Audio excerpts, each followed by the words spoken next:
안녕하세요. 온땅교회를 말씀으로 섬기고 있는 한성민 목사입니다. 온땅교회 유튜브 채널을 시청해 주셔서 감사합니다.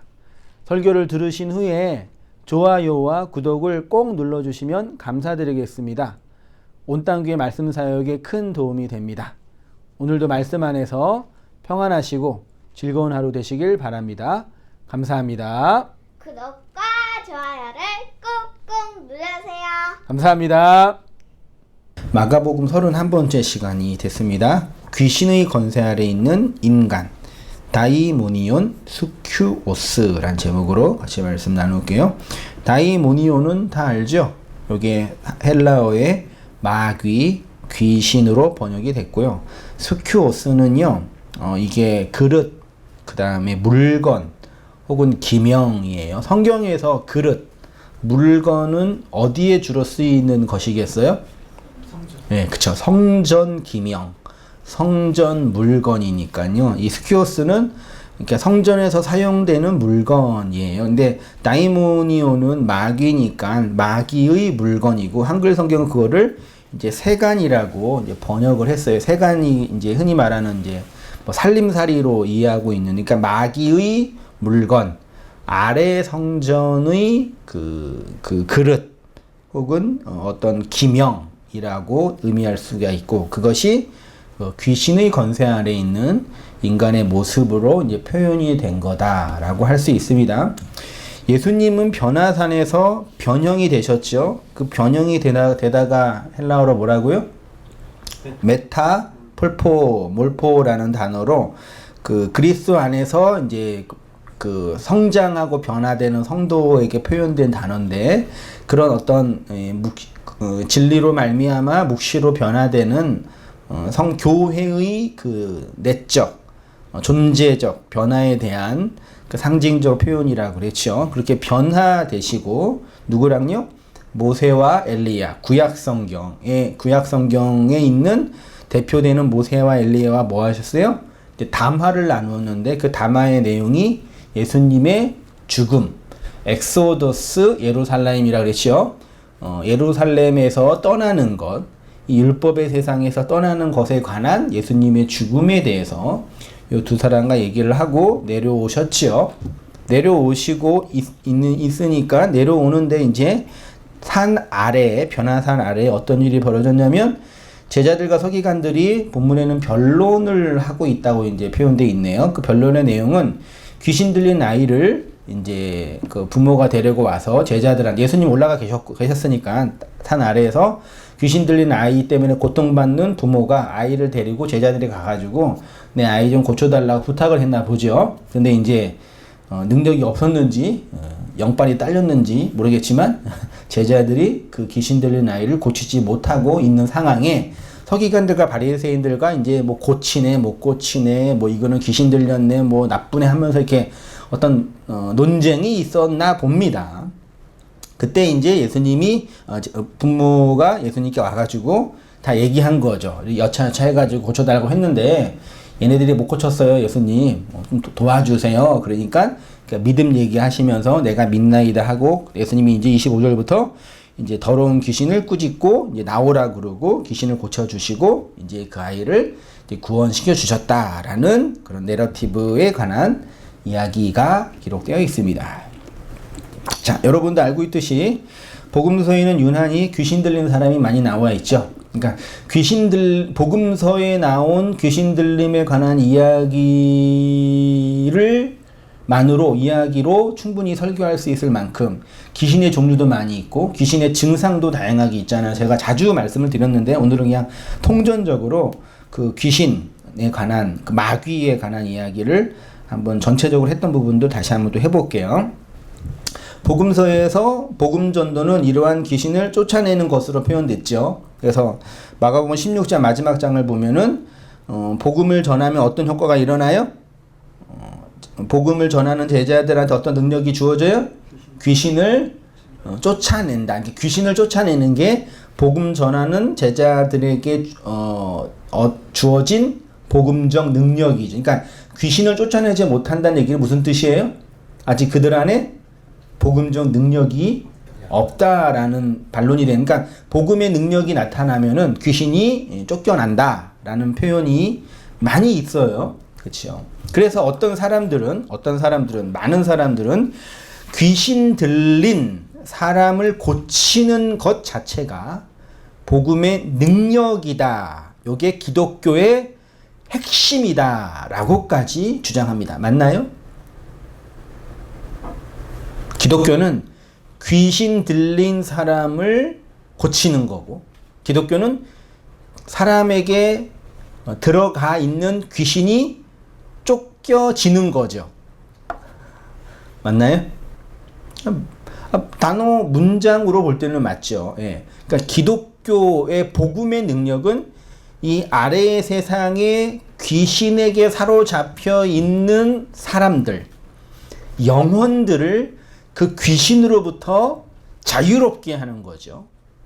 그의 귀신 들림을 놓여주는 거죠. 그게 복음의 능력인 거죠. 이건 다 동의하시죠?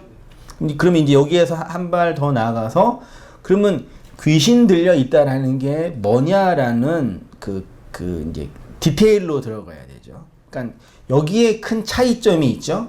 일반적으로 사람들이 생각하는 귀신 들림이란 단순하게 오늘 본문에 나와 있지만 입에 거품 물고 비정상적인, 어떤 귀신은 막 무덤 사이를 걸어 다니고 불 속에서 들어가 그런다 그랬잖아요. 힘도 세고 그런 비정상적인 행동을 보이는 것이 귀신 들림의 그 현상이다라고 이해하지요. 근데 제가 늘 말씀드리고 결론적으로 말씀드리지만, 이런 증상이 귀신 들림의 증상처럼 성경이 표현은 하고 있지만, 정확히 보면은 오늘날 발전된 정신의학으로 보면 그분들은 어떤 병에 걸려 있는 거예요? 정신분열증. 옛날에는 정신병이라 그랬지요. 근데 그러니까 병은 질환이에요. 자기 안에서 생겼든지 밖에서 들어왔든지 정신에 질병이 생겨서 그런 비이성적인, 비상식적인 행동을 하는 거죠.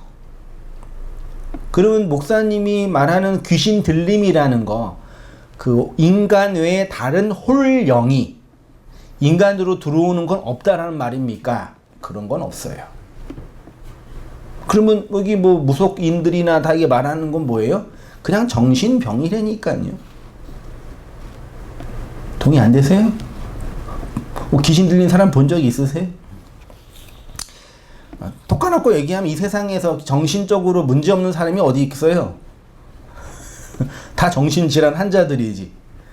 경계선에서 넘어선 사람들 정신병 환자라고 지칭하는 것 뿐이지, 다 정신질환 다 있죠. 우울증 다 있잖아요. 조증도 있고 감정적인 기복 다 정신과 관련돼 있잖아요. 그게 다 우리 이제 의학에서 말하는 뭐 뇌에 뭐가 그 뇌에 10만 개인가 100만 개 세포가 있잖아요. 그 많은 세포가 그 스냅시스인가 그 연결돼 가지고 화학적 작용을 해서 도파민이 나가서 기쁨을 주고 슬픔을 주고 그런 화학적 작용에 의해서 우리가 감정을 느끼는 거잖아요. 근데 정신질환 환자는 거기에 뭐가 생긴 거예요? 그게 문제가 생긴 거예요. 그게 뭐 그 태생적이든 후천적이든 그 뇌 세포나 도파민이나 스네시스 어떤 그런 이 전기 신호, 화학 신호에 문제가 생겨서 슬퍼할 때 슬퍼하지 못하고 기뻐할 때 기뻐하지 못하는 그런 비정상적인 행동을 하는 거예요.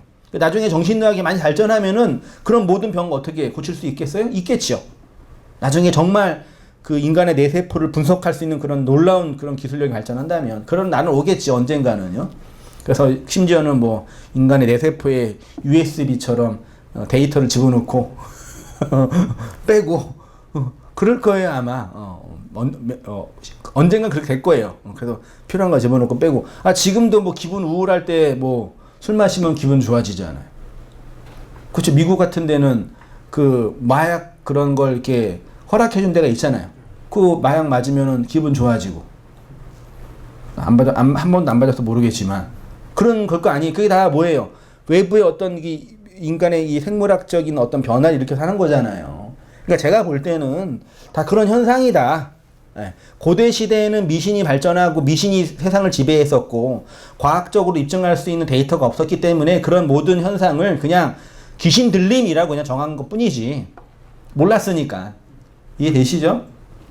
예. 영이라는 건 인간의 육과 그 어떤 귀신이 이렇게 인간 육체 안으로 들어와가지고 이렇게 그런 건 없어요. 알겠어요? 예. 우리나라가 워낙 전 세계 모든 종교가 다 토테미즘과 그런 거에 관련돼 있기 때문에 다 그렇게 정령을 숭배하기 때문에 그러는 건데 실제로 그런 거 없어요. 예. 그럼 뭐 밤에 뭐 귀신 보고 뭐 귀신 들리는 사람 그냥 정신 질환이라니까 정신에 어떤 현상이 있다니까요.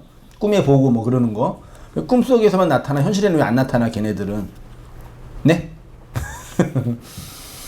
자, 성경에 귀신에 관한 이야기가 많이 나오잖아요. 특히 인간을 지배하고 있는 어떤 거대한 힘으로 묘사하는 이유는 자, 보편 인간 속에 여전히 존재하는 하나님 없는 자아숭배의 삶의 마귀적 속성을 설명하기 위한 메타포로 귀신이 등장하는 거예요. 중요합니다. 성경에 귀신 이야기가 많이 나오는 이유는 뭐냐? 하나님을 거역한 마귀적 속성, 아담적 속성의 그 증상을 그 시대에 맞게 설명하기 편하게 한 것 중에 하나가 귀신 이야기예요. 그래서 모든 민족과 그 나라에는 다 귀신 이야기 다 있죠. 전설이 있고. 성경은 인간의 존재 그리고 그 존재에서 나오는 모든 행위를 뭘로 규정해요? 악으로 규정합니다. 그래서 외적으로 나타나는 행위에 대한 평가를 그렇게 중요하게 여기지 않아요. 인간의 눈으로 볼 때는, 겉으로 볼 때는 선하게 보이는 행동도 하나님이 볼 때는 뭐예요? 악이고, 인간이 볼 때는 악하게 보이는 행동도 하나님이 볼 때는 선일 수도 있다라는 말인 거죠. 겉으로 보기에는 선하게 보이지만 결국 마귀적 속성을 근거로 한 자기 욕망의 확장과 자기 자랑의 표현일 수 있는 거죠. 그래서 바울이 이런 말을 했잖아요. 내가 내게 있는 모든 것으로 구제하고 또 내 몸을 불사르게 내어줄지라도 뭐가 없으면? 사랑이 없으면 아무 유익이 없느니라. 보세요.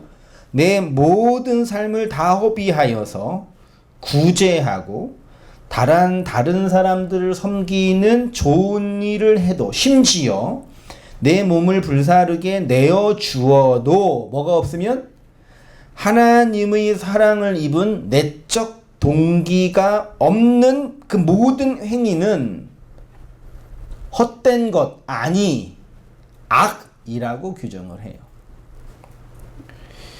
여기서 말하는 악은 하나님에 대한 하나님의 평가로서의 악인 거죠. 이해되시죠? 네, 잘 이해하셔야 됩니다.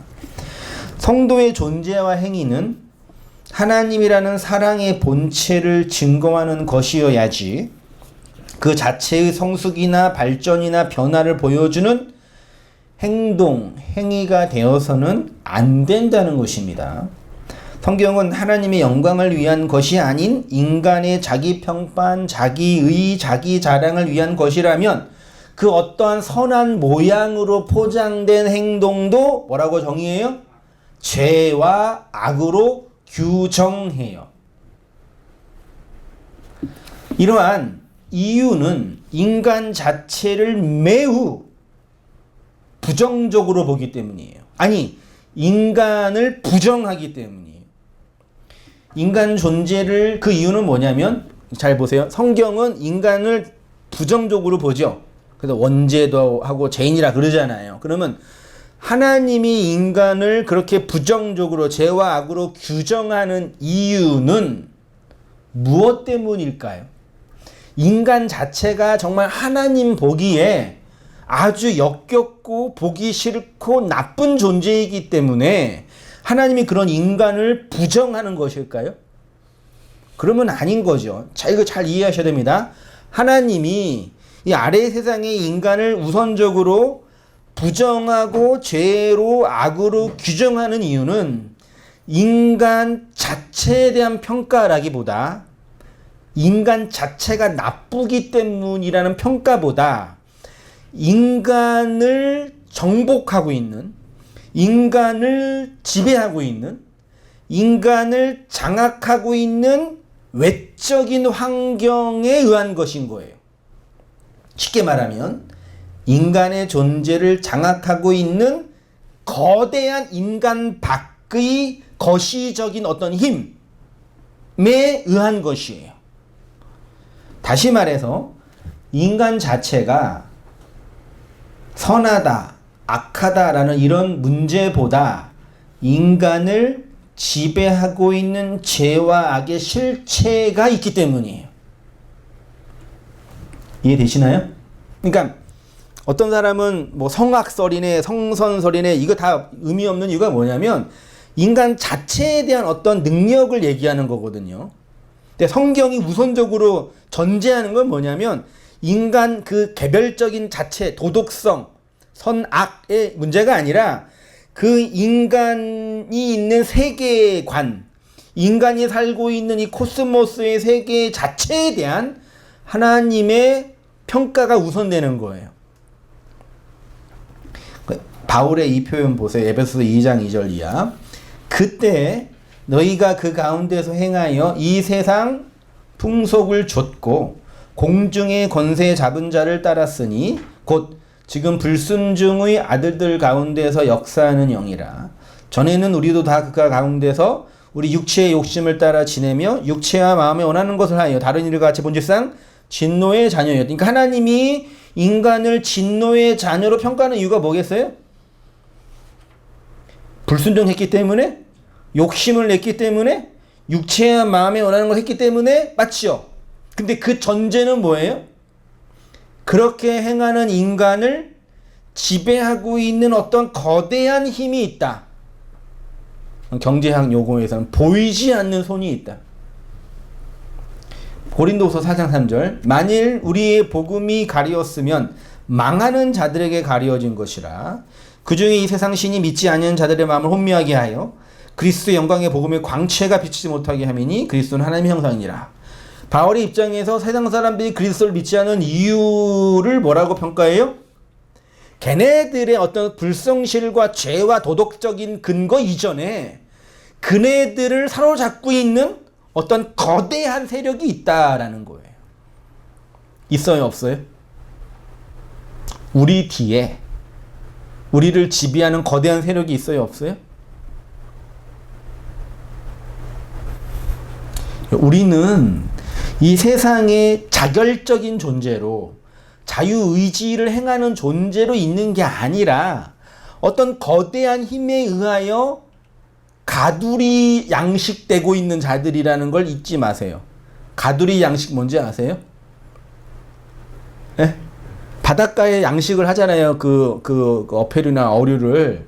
그쵸? 그 바다잖아요. 근데 바다 물고기는 바닷물에서만 자라니까 그걸 민물에서 못 키우니까 바다에서 키우는데 바다를 크게 이렇게 뭐 하는 거예요? 그물망을 쳐서 여기에서 벗어나지 못하게 하는 거잖아요. 그럼 거기 있는 물고기는 거기가 전 세상이라고 알 거 아니에요. 자기는 바다에 살고 있다고 알 거 아니에요. 근데 그 바다는 바다예요? 바다는 맞지. 근데 어떤 거대한 힘에 의하여 이렇게 정복당한 채 있는 거죠. 근데 걔 물고기는 자기가 그렇게 어떤 거대한 힘에 의하여 정복당하고 있는 걸 자각을 해요, 못해요? 못하죠. 좀 잘하고 몇 년 있다가 잘하면은 끌려나가가지고 우리의 뭐가 돼요? 맛있는 물고기가 되는 거잖아요. 인간이 어떤 거대한 어떤 이 힘에 의하여 이렇게 규정되어 있다는 얘기예요. 그거를 성경에서 한마디로는 율법이라고도 하고 복음서에서는 특히 그거를 뭘로 표현해요? 귀신, 마귀 등등으로 표현한 거예요. 다이모니언스 티오스로요. 성경이 말하는 인간은 어떤 거대한 힘을 가진 세력 아래에 있습니다. 그래서 그 결과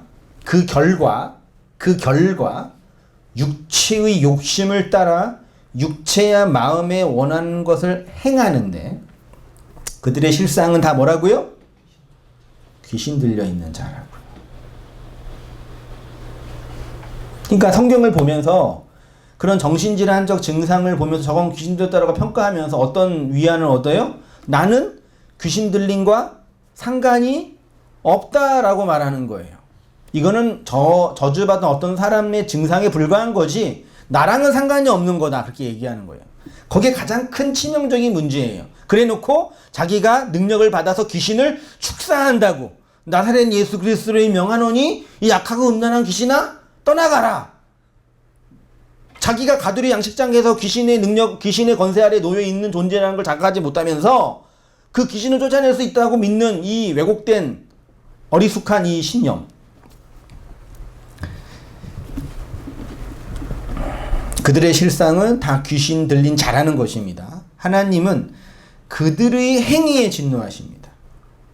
인간의 행위에 진노하신다라는 것은 그들의 개별적인 행동 자체의 진노가 아니라 귀신의 거대한 힘 아래에 있는 그 상태에 대한 평가란 얘기예요.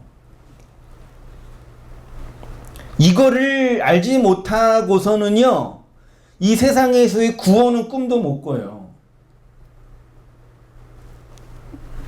그러니까 어떤 인간도 이러한 자신의 존재와 상태에 대한 돌이킴, 나오는 메타노이아, 나오는 것 없이는 그의 모든 행위는 죄와 악에 불과한 것이죠. 왜냐하면 그의 모든 존재 자체가 하나님을 거역하고 대적하는 그 세력의 세간이기 때문이에요. 나의 개별적인 어떤 도덕성이 문제가 아니라 이미 편이 나뉘어져 있다니까요. 전쟁의 끔찍한 이유가 뭐예요?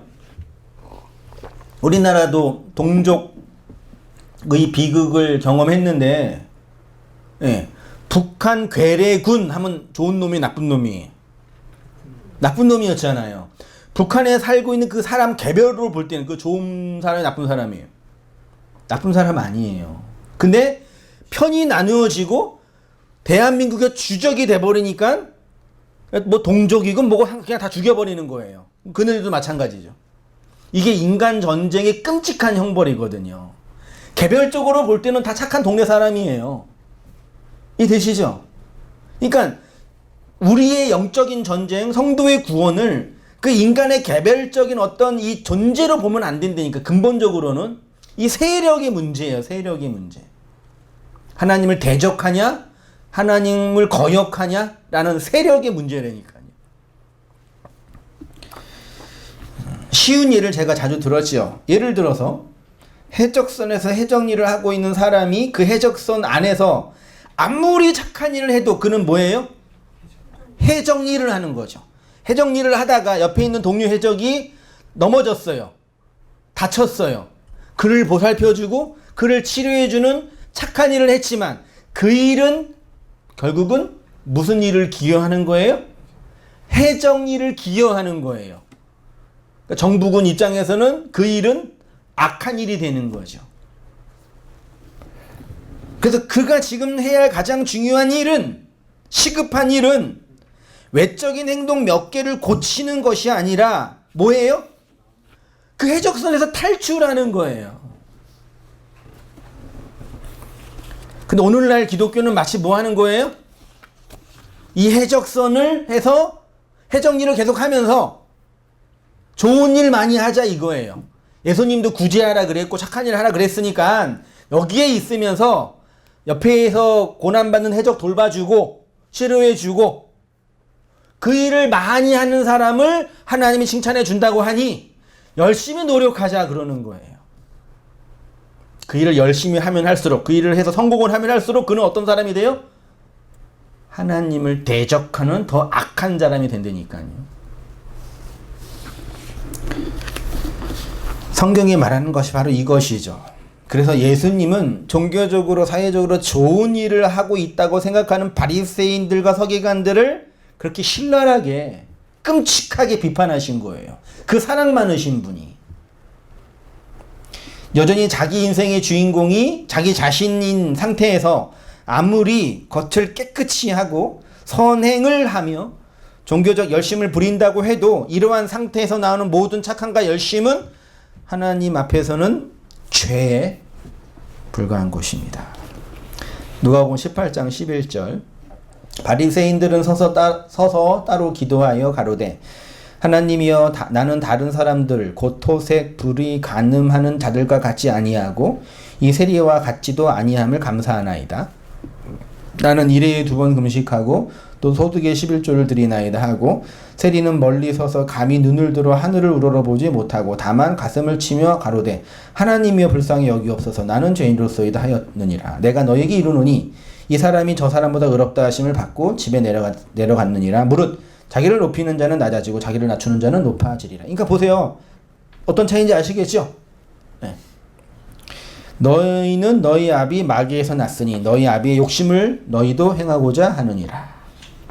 이렇게 종교적으로 헌신적인 일을 하든 사회적으로 착한 일을 하든 자기의 영광과 의와 가치와 자랑만을 챙기기 위한 모든 시도는 궁극적으로 귀신 들린 자의 행위, 다른 말로 귀신의 권세 아래서 행하는 귀신의 종이라는 얘기죠. 그거를 바울은 서신서에서 구원론처럼 뭘로 설명했어요? 죄의 종이라고 번역한 거예요. 더러운 귀신이 사람에게서 나갔을 때 물 없는 곳을 다니며 시기를 구하되 얻지 못하고 이에 가로되 내가 나온 내 집으로 돌아가리라. 내 집으로 돌아가리라. 하고 와서 보니 그 집이 비고 소재되고 수리되었거늘 이에 가서 저보다 더 악한 귀신 7을 데리고 들어가서 거하니 그 사람의 나중 형편이 전보다 더욱 심하게 되느니라. 이 악한 세대가 또한 이렇게 되리라. 그러니까 보세요. 귀신이 사람의 허락을 안 받고 자기 마음대로 들어갔다 나왔다 하죠. 우리가 이 이야기를 통해서 확인할 수 있는 것은 인간에게 귀신이 들어오고 나가는 것은 인간 스스로 통제할 수 있는 영역이 아니라는 얘기예요. 걔는 자기 마음대로 들어왔다 나간대요. 마치 감기나 질병이 인간에게 들어왔다가 나가는 것처럼요. 도박이나 중독이나 마약이 인간에게 들어왔다가 나가는 것처럼요. 이렇게 인간은 어떠한 상태에서도 주체가 아니라 객체예요. 주인이 아니라 종이란 얘기예요. 어떤 상태에 있든지. 또 내가 바알새를 힘입어 귀신을 쫓아내면 너희 아들은 누구를 힘입어 쫓아내느니라. 그러므로 저희가 너희 재판관이 되리라. 그러나 내가 하나님의 성령을 힘입어 귀신을 쫓아내는 것이면 하나님의 나라가 이미 너희에게 임하였느니라. 사람이 먼저 강한 자를 결박하지 않고서야 어떻게 그 강한 자의 집에 들어가 그 세간을 늑탈하겠느냐. 결박한 후에 그 집을 늑탈하리라.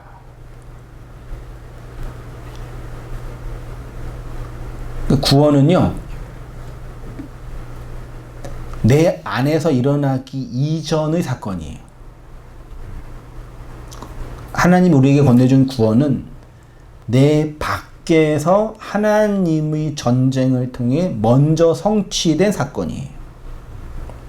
자꾸 자기 안에서 어떤 구원의 증표랑 구원의 표징을 찾으려고 하는 사람들이 여기서 이제 혼란을 겪는 거예요. 전제는 뭐냐면 내 밖에서 하나님의 선행적 섬김. 좋네요. 내 밖에서 먼저 하나님이 행하시는 하나님의 사역에 의하여 결정되는 거예요.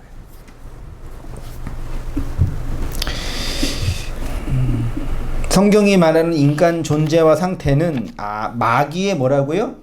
이 마귀의 물건이에요. 오늘 설교 제목에 있는 것처럼 다이모니온 스큐오스예요. 마귀의 세간, 옛 성전의 기명. 이런 마귀의 세간인 인간이 아무리 좋은 일을 해도 그 일은 마귀의 나라를 위한 일일 뿐이겠지요. 해적선에서 착한 일을 하는 것처럼 그런 일이 되겠지요. 그러니까 구원, 다시 말해서 하나님의 나라는 무엇이냐면 이 마귀의 세간으로 있는 자가 하나님의 세간으로 옮겨지는 거예요. 그래서 바울은 교회를 향하여 전에는 너희가 무슨 종? 마귀의 종이었는데 이제는 누구의 종? 하나님의 종. 그러니까 구원은 마귀의 객체로 마귀의 노예로 있는 자가 자유롭게 되는 게 아니에요. 마귀의 객체로 마귀의 노예로 있는 자가 하나님의 종으로 하나님 나라의 세간으로 있는 거예요. 이제 하나님의 종이라고 하는 것이죠. 구원받기 전 인간은 마귀의 세간일 뿐입니다. 마귀의 쥐의 가재 도구란 얘기죠. 그러니까 인간은 자신이 주체적으로 행할 수 있는 존재가 아니라는 얘기죠. 모든 인간은 자신의 주인에 의해서 선택을 강요당해요. 요게 이제 옛날에 개혁자 중에 한 명인 루터가 말한 노예의지라고도 표현하는 거죠. 마귀의 세간은 마귀의 선택을 쫓아가고 하나님 나라의 백성은 하나님의 선택을 쫓아가게 되는 거죠. 종은, 객체는 선택의 의지가 있어요? 없어요? 없다. 그래서 어떤 분이 이렇게 반론하죠. 아니에요, 목사님. 우리는 내가 선택하고 하는 자유의지가 나한테 있는데요? 그렇게 말하는 분도 있죠. 정말 그럴까요? 정말 인간에게는 자유의지라는 게 있는 걸까요? 그쵸? 오늘 예배당에 나오냐 안 나오냐 내 자유의지예요? 아니죠. 벌써 질병이 생겨가지고 국가에서 예배드리지 말라고 하니까 못 나오잖아요. 나는 나오고 싶지만 내 의지는 있지만 그 의지에 반하는 어떤 거대한 힘이 있네요? 그렇죠? 그건 자유의지가 아니죠. 여러분은 여러분의 삶 속에서 자신의 의지와 결정으로 선택하고 살고 있다고 생각하시나요? 그러는 것처럼 느끼는 것뿐이지 사실은 시대의 사상이나 시대의 정신이나 대기업의 마케팅 전략이나 정치가들의 정치적 결정에 의해서 지배를 당하고 있는 거예요. 저는 왜 설교할 때 이렇게 와이셔츠에 넥타이를 메고 설교를 할까요? 내가 이걸 좋아해서 하는 것처럼 보이세요?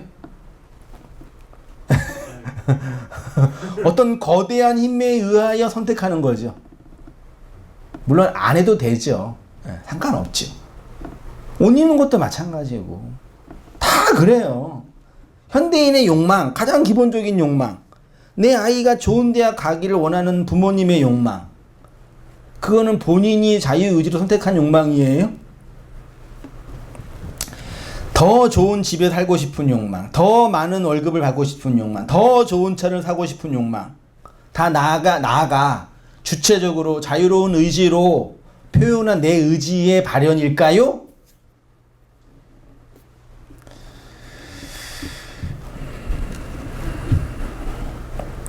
아닙니다. 다 내가 주체적으로 내 의지로 결정해서 나오는 욕망이 아니라 어떤 거대한 힘에 의하여 학습되고 세뇌되고 조작되고 세팅된 값 안에서 표현된 의지예요.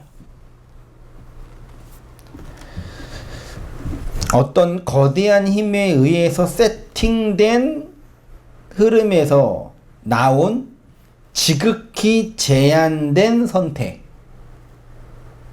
그 돈이 많은 사람은 비싼 차를 사고 돈이 없는 사람 좀 싼 차를 타죠. 그쵸? 선택을 했잖아요. 어디 안에서? 이 가두리 안에서. 네? 그게 자유의지예요? 이렇게 연약하고 어리석은 인간은 늘 선택을 강요받으며 살고 있는데 자신이 스스로 선택했다고 생각하는 거예요. 왜요? 다른 사람보다 더 비싸고 높고 좋은 것을 선택했기 때문에 나는 자유로운 사람이라고 자위하는 거예요. 정확히 자본주의가 만들어낸 허상인 거죠. 나는 다른 여자보다 더 예쁘기 때문에 좋다. 다른 사람보다 더 뭐 하기 때문에 좋다. 내가 스스로 자결적으로 결정한 게 아니라 어떤 거대한 힘에 의하여 평가되어지는 거라고요.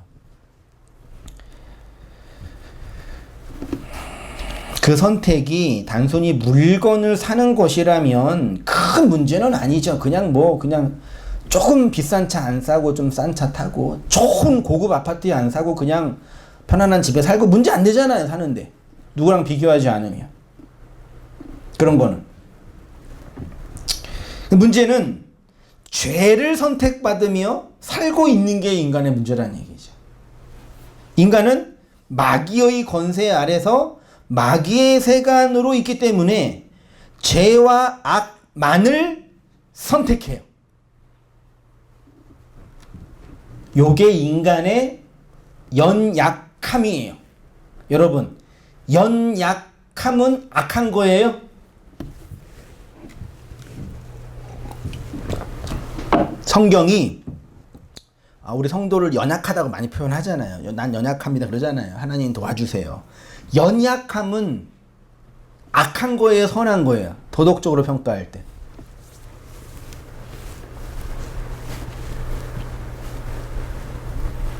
그냥 한 말 해보세요.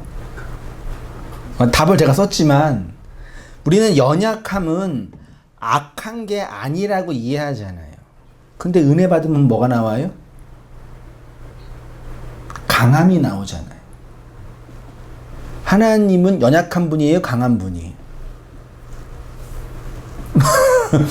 하나님의 은혜가 우리에게 나타나면은 가장 먼저 발현되는 게 뭐예요?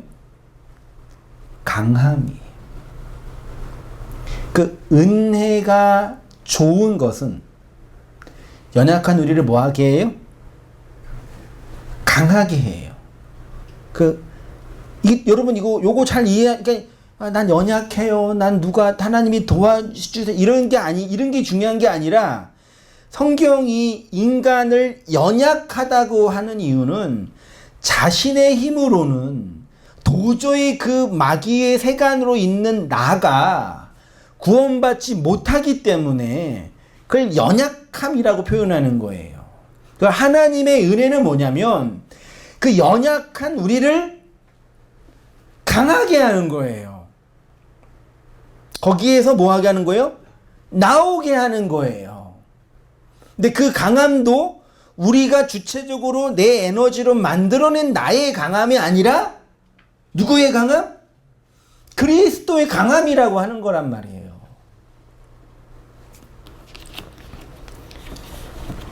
연약하면 마귀의 밥 되는 거예요.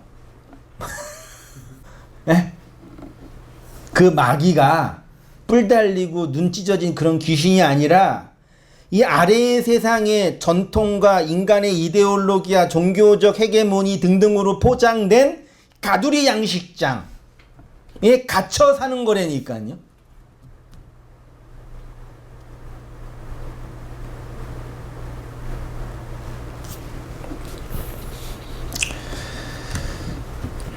그래서 성경은 은혜를 받으면 연약한 자가 아니라 어떤 자가 된다 그래요? 강한 자가 된다는 거예요. 주님이 이 땅에 오셔서 십자가에서 죽으시고 부활하신 이유가 바로 이 때문이죠. 예수님은 그렇게 죄만을 선택하며 살고 있는 마귀의 세간인 우리를 그 마귀의 집에서 구출하기 위해서 오셨죠. 이렇게 그들에게 하나님의 뜻을 선택하게 하시는 것이 하나님의 구속인데, 이렇게 구원받은 성도가 선택하게 될 하나님의 뜻이 바로 앞에 우리가 나누었던 것처럼 자기 부인과 십자가를 지는 삶으로 끌려가는 거죠.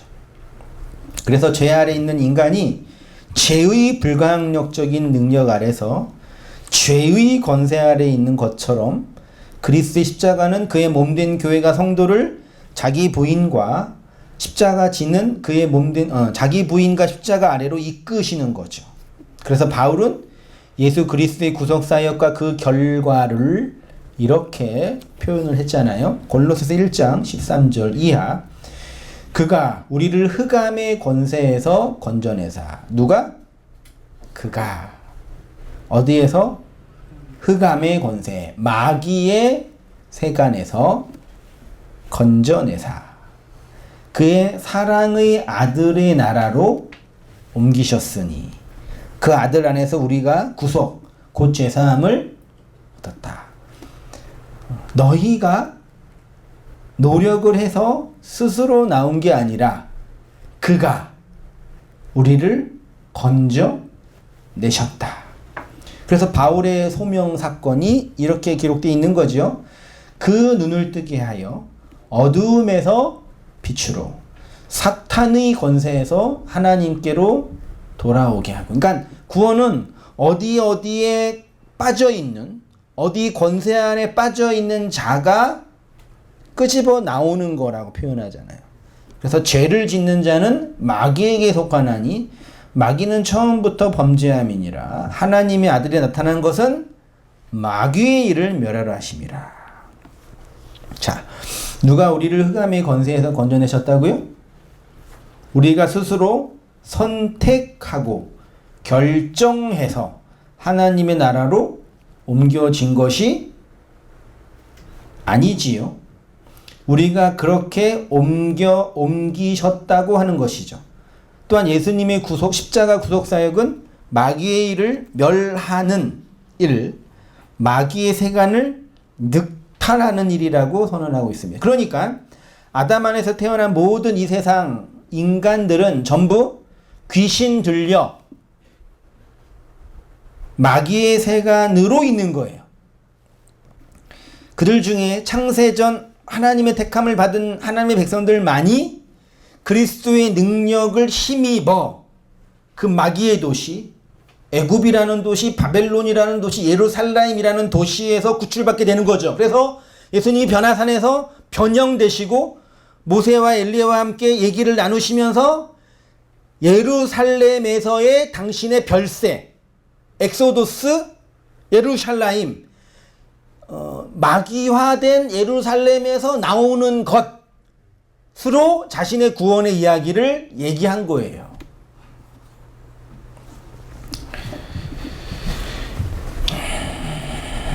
그렇게 택하심을 받은 하나님의 백성들만이 예수 그리스도의 능력을 힘입어 그 마귀의 도시에서 구출을 받게 되는 것이죠. 그게 역사이며 구속사입니다. 로마서 6장 16절. 너희 자신을 종으로 들여 누구에게 순종하든지 그 순종함을 받은 자의 종이 되는 줄 너희가 알지 못하느냐. 혹은 죄의 종으로 사망에 이르고 혹은 순종의 종으로 의에 이르느니라. 이렇게 모든 인간은 처음부터 죄에게 순종하는 죄의 종으로 마귀의 세간으로 귀신 들려 태어나 살아가지요. 하나님의 구원이란 이러한 인간의 절망적 상태, 연약한 상태에 그리스도의 진리로 침노에 들어와 그 귀신을 결박하고 귀신의 세력, 죄의 세력에서 구출하여 의의 종으로, 순종의 종으로, 하나님의 종으로 만드시는 것입니다. 여기에 인간의 행위와 노력이 덧붙여질 수 없으니 이러한 구원을 하나님의 무조건적인 선택이고 하나님의 불가항력적인 은혜이고 성도를 하나님의 나라로 진리의 나라로 이끄시는 견인이라고 정리한 거죠. 인간은 이렇게 하나님의 은혜 안으로 편입되지 않는 이상 죄의 노예로 마귀의 세간으로 하나님을 대적하며 살아갈 수밖에 없는 것입니다. 그러면 이제 마지막으로 이렇게 하나님의 불가항력적인 은혜에 의해서 침공당한 성도의 삶 속에 나타나는 현실이 있을 터인데 그걸 뭐라 그런다고요? 성도의 영적인 전쟁, 아마겟돈 전쟁이라고 하는 거예요. 예수님이 자신의 죽음과 부활을 말씀하시고 교회에게 반드시 약속한 것이 뭐예요? 네, 자기 부인과 십자가잖아요. 이러한 영적 전쟁은 자기 자신의 신의 자리, 마귀적 속성, 이런 자신의 신의 자리와 마귀적 속성이 하나님의 은혜에 의하여, 침공하는 하나님의 은혜에 의하여 철저히 부정당하고 파괴되어지고 무너지는 거죠. 그래서 성도는 자기 자신의 이름이 아닌 하나님의 이름을 따라 살아가고, 이 땅에서 자기의 영광이나 자기의 의나 자기의 자랑이 아닌 하나님의 영광과 의에 의하여 장악당하여 살아가게 되는 거죠.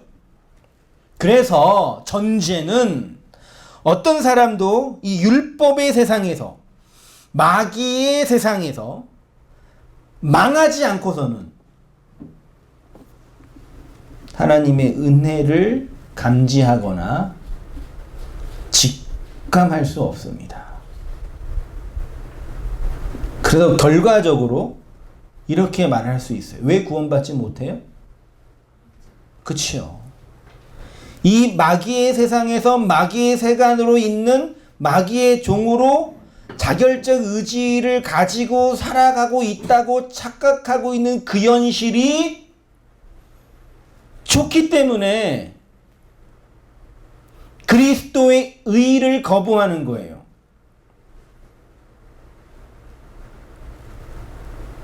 여기에서 망하는 게 싫기 때문에,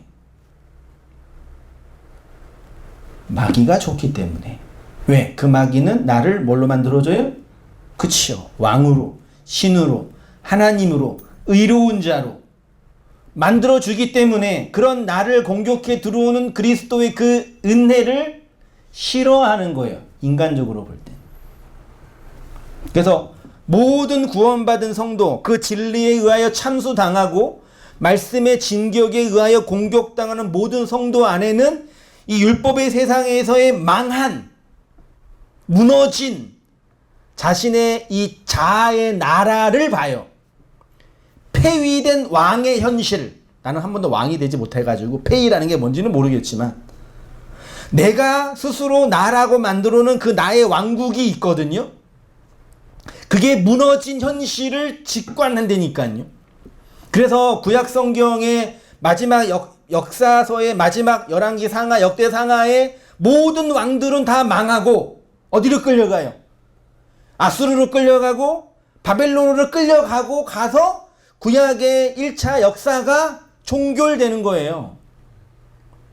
그게 뭐 이스라엘의 그 실제적인 역사가 그렇게 율법을 지키지 않아가지고 하나님께 망했다라는 걸 보여주는 선례가 아니라, 성경을 읽는 그 성경의 독자인 성도의 현실이 이러한 거야. 니네는 왕인데, 열왕인데 하나님이 의하여 폐위당한 자들이야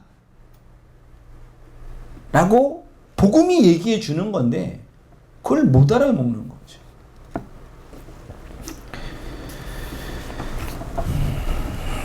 그래서 어떤 사람도 이 율법의 세상에서 망하지 않고서 하나님의 은혜를 감지하거나 직감할 수 없습니다.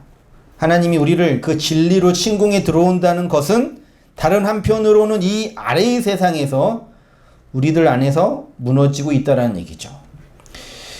이사야 6장 1절 이하, 좀 길지만 중요한 본문이고 은혜로운 말씀이니까 따라와 보세요. 우시야 왕이 죽던 해에 내가 본즉 주께서 높이 들린 보좌에 앉으셨는데 그 옷자락은 성전에 가득하였고 스랍들이 모시고 섰는데 각기 6날개가 있어 그 둘로는 자기 얼굴을 가리고 그 둘로는 자기의 발을 가리었고 그 둘로는 날며 서로 불러 이르되 거룩하다 거룩하다 거룩하다 만군의 여호와여 그의 영광이 온 땅에 충만하더라 하더라. 이같이 화답하는 자의 소리로 말미암아 문지방의 터가 요동하며 성전의 연기가 충만한지라. 그때에 내가 말하되 화로다 나여 망하게 되었도다. 누가요? 이사야가 뭘 봐서? 성전에서, 옛 성전에서, 마귀의 세상에서 하나님의 그 십자가의 임재를 보니 나는 망했다.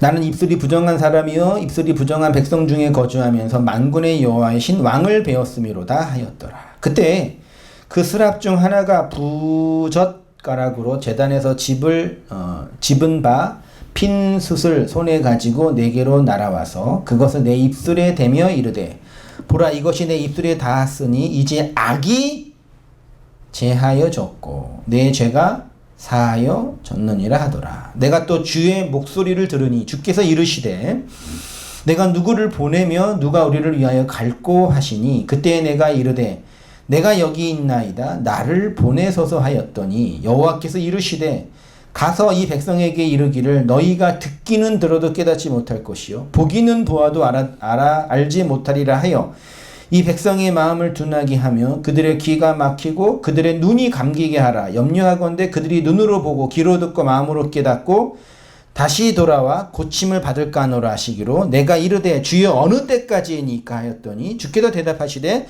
성읍들은 황폐하여 주민이 없으며 가옥들에는 사람이 없고 이 토지는 황폐하게 되며 여호와께서 사람들을 멀리 옮기셔서 이 땅 가운데 황폐한 곳이 많을 때까지니라. 그 중에 10분의 1이 아직 남아있을지라도 이것도 그것도 황폐하게 될 것이니 밤나무와 상수리 나무가 배임을 당하여도 그 그루터기는 남아있는 것 같이 거룩한 씨가 이 땅에 그루터기니라. 이 땅에서 배임을 당하여 그루터기로 구원하시리라 라는 말씀인 거죠. 이 말씀을 이렇게 묵상하고 그 이사야 이야기를 또 새기면서 자금의 우리 한국 사회 우리가 속해 있는 이 공동체의 현실을 다시 한번 또 보게 됐어요. 코로나라는 바이러스로 인해서 한국의 기독교의 속내를 폭로하는 현실을 보시기 바랍니다. 이 세상에서 성공과 번영 아니 자신의 성공과 번영과 욕망의 충족이 마치 하나님의 축복인 양 떠벌림이 확장했던 한국 기독교가 그리스도의 복음 진리 안에서의 죽음과 십자가를 선포할 수 없는 가짜 기독교라는 것이 드러나고 있잖아요. 온 기독교인들, 온 목사들, 온 세상의 한국의 교회가 걱정하는 게 뭐예요? 모르죠? 뭘 걱정할까요? 이러다가 교회가 그것만 걱정해요. 네? 와, 그러니까 사람이라는 거나 단체나 어떤 집단이 극한의 상황에 들어가면 그 본성이 드러나요. 이 정글에서 죽겠구나. 뭐가? 하나님 나라가? 그냥 교회가 망한다는 얘기를 함부로 하면 교회는 안 망해. 걱정하지 마세요. 다시 제가 교회는 여러분이 걱정하지 않아도 망하지 않아요. 하나님의 나라는 하나님이 하나님의 진리를 세워가요. 걱정하지 마세요. 네? 온땅교회 예배당이 사람이 안 와서 월세를 못 나고 그거는 온땅교회가 문 닫는 거지. 네? 온땅교회라는 간판이 있는 그 지하 월세 교회가 문 닫는 거지. 교회는 안 망해요.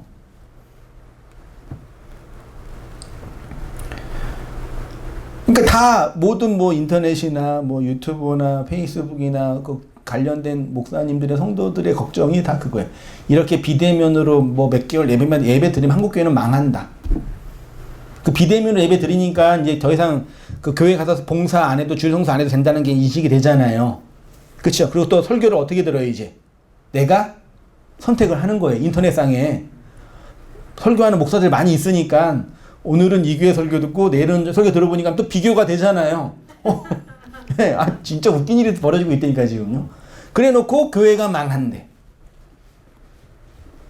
그러니까 현실 교회나 조직 교회가 이렇게 문 닫는 게 저도 마음은 안 아파요. 하나도 안 아파. 걱정하지 마세요. 좀 이렇게 아쉽지. 예, 아쉽지요. 아쉬운데 그러니까 모든 교인들이 목사들이 성도들이 그것만 걱정해요. 이 마귀의 세상에서 자기의 존재적 주체가 어떤 상황에 놓여 있는지는 자각도 못하면서 그만큼 조직교회, 현실교회가 기독교의 전부인 거예요. 하나님은 안중에도 없고 영혼들은 더더욱 안중에도 없고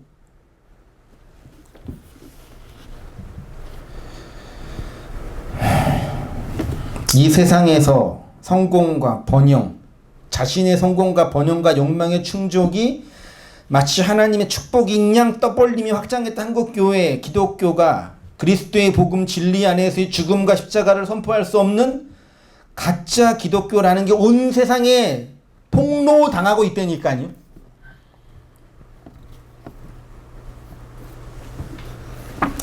건물 교회는 망하고 교회의 직원들이 더 이상 교회를 통해서 월급 받지 못하는 그때 현실의 조직교회는 어떻게 될까요? 여러분, 기독교는 어디서 나왔어요? 예수가 세운 그 참된 영적인 종교로서 기독교는 어디서 나왔어요? 유대교를 무너뜨리고 나왔어요. 개신교는 가톨릭을 무너뜨리고 나왔다니까요. 그 당시에는. 아브라함의 영적인 종교는 바벨론의 그 바벨탑을 무너뜨리고 나왔다니까요. 유대교가 망하고 그리스도교가 세워졌던 것처럼 작금의 기독교가 망하고 그 망함 안에서 진짜 그리스도교가 또 세워지게 될 거예요. 주님의 몸된 교회는 언제나 그렇게 율법의 세상에서, 마귀의 세상에서 당신의 백성을 구원시켜 오셨어요. 과거에도 그랬고 지금도 그러고 앞으로도 그래요. 묵시 안에서 택한 하나님의 백성들은 하나님이 반드시 불가항력적인 은혜로 그 초월적인 능력으로 그 진리를 건네주어서 하나님의 나라로 이끄시는 거예요. 이 은혜를 깨닫고 이 은혜 안에서 살아가시는 우리 온땅교회 모든 성도님 되시기를 주님의 이름으로 축원드립니다. 기도하겠습니다. 하나님 아버지, 주님의 은혜와 사랑을 높여드리고 찬송합니다.